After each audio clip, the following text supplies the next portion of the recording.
aripi cântec purtați de vibrații. Trecem acum peste generații. Un gând de lumină s-a arătat, cu speranță nouă ne-a îmbrățișat.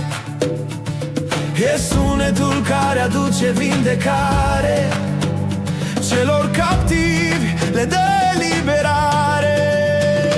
Cântăm că-și vine vestea bună, din ceruri prin îngeri iară sună. E biruință și e speranță pentru toți cei ce domnesc în viață. Avem în suflet cerul, avem identitate, cântăm victoria în libertate.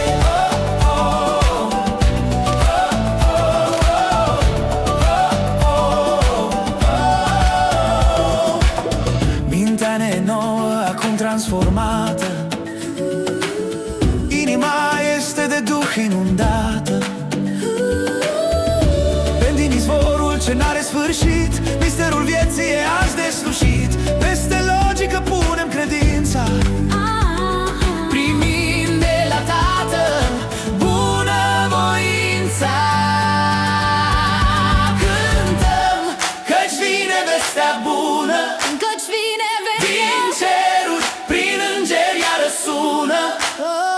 E biruință și e speranță pentru toți cei ce domnesc în viață. Avem în suflet cerul, avem identitate, cântăm victoria în libertate.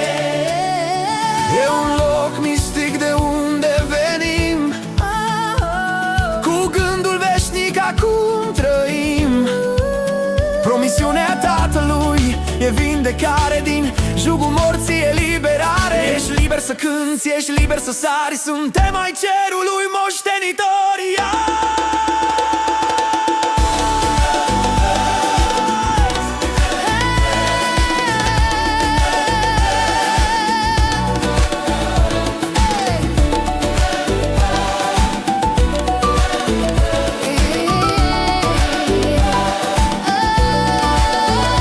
Cântăm că-și vine vestea bună, cântăm că-și vine vestea bună. Ești liber să cânți, poți să dansezi, vestea e a ta dacă crezi. Tot cerul e plin de bucurie, un sunet de biruință și de veselie.